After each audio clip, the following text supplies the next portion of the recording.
பெண்களுடைய பாதுகாப்புக்காக என்ன செயல் திட்டம் வச்சிருக்கிறீங்க? என்ன பண்ண போறீங்க? பிளான் ஆஃப் ஆக்ஷன் என்ன? எதையாவது பேசுறீங்களா? சும்மா பொத்தாம் பொதுவா தமிழ்நாட்டுல பெண்களுக்கு பாதுகாப்பு இல்ல. மற்ற மாநிலங்களுக்கு போய் பாருங்க சார். ஒரு நாள் போய் யூபிலயோ பீகார்லயோ தங்கிட்டு வாங்க. இல்ல தைரியம் இருந்தா உங்கள் மகளை அனுப்பி வைங்க ஒரு நாளைக்கு யூபிலயோ பீகார்லயோ தனியா தங்கிட்டு வர்றதுக்கு.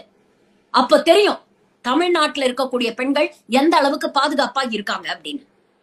என்னமோ தமிழ்நாட்டுல இருக்கிற பெண்கள்லாம் இவர் கதவை தட்டி இவர் காலில் விழுந்து எங்களுக்கு பாதுகாப்பு இல்ல, ஐயோ வாங்க தேவதூதரே எங்களை காப்பாத்துங்க அப்படின்னு சொன்ன மாதிரி பேசுறீங்க. ஒன்றிய அரசு நடத்திய சர்வேக்கள்ல என்ன தெரியுமா சொல்லி இருக்கிறாங்க? இந்தியாவிலேயே மிக பாதுகாப்பான நகரங்களில் சென்னையும் கோயம்புத்தூரும் இருக்கு. அந்த அளவுக்கு தமிழ்நாட்டுல பெண்களுக்கு பாதுகாப்பு இருக்கு.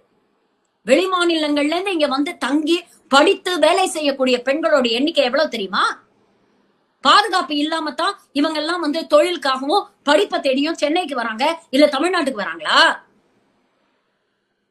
என்ன சாதிச்சிருக்கீங்க? என்ன கிழிச்சிருக்கீங்க பெண்கள் பாதுகாப்புக்காக? 75 வருஷத்துல இருபெரும் திராவிட கட்சிகளோ இல்ல ஜஸ்டிஸ் பார்ட்டியோ இல்ல காமராஜர்ல தொடங்கி இன்னைக்கு ஸ்டாலின் வரைக்கும் பண்ணாததை என்ன சார் நீங்க பண்ணிருக்கீங்க? என்ன வெட்டி முறிச்சிருக்கீங்க நீங்க பெண்கள் பாதுகாப்புக்காக? உங்கள் திரைப்படங்களை எடுத்துக்கங்க.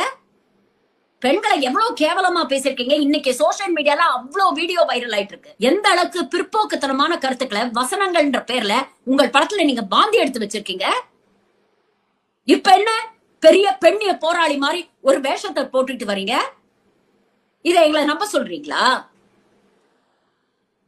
75 ஆண்டு காலமாக இங்க தொடர்ந்து பெண்களுடைய முன்னேற்றத்துக்காக, பெண்களுடைய கல்விக்காக, பெண்களுடைய வேலை வாய்ப்புகளுக்காக, பெண்களுடைய பொருளாதார தற்சார்பு நிலைக்காக இந்த அரசாங்கங்கள் எவ்வளவோ பண்ணிருக்கு. அந்த அரசோட கால் தூசி கூட பெற மாட்டீங்க நீங்கெல்லாம்.